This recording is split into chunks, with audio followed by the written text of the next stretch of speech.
Ah, si vous saviez ce qu'elle était belle. Son sourire omniprésent m'a toujours réchauffé le cœur. Elle était vive, elle était pleine de vie.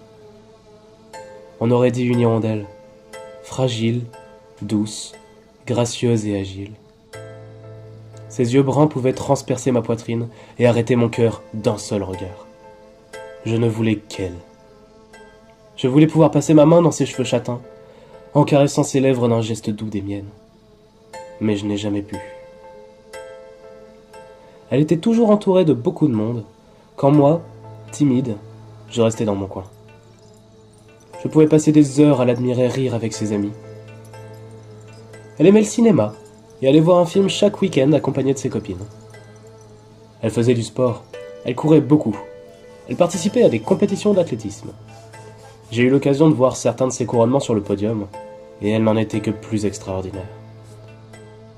Elle aimait la photographie, et ses clichés savaient toujours révéler la subtilité profonde que cachait la nature ou les personnes qu'elle capturait. Mais sa vivacité détonnait complètement avec l'immobilité de ses photos, qui paraissaient mortes à côté d'elle.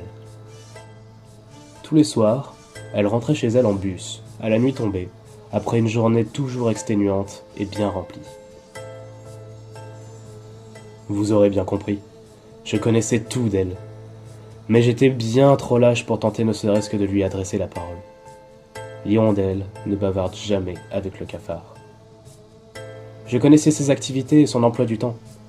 Tout était gravé dans ma tête. Je la suivais parfois, souvent peut-être.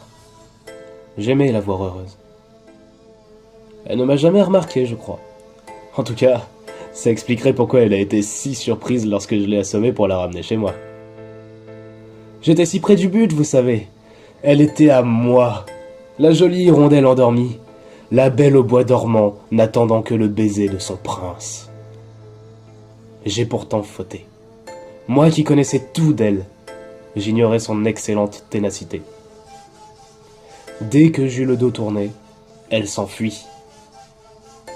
J'ai eu beau lui courir après, je n'ai jamais pu la rattraper. Elle était bien trop rapide.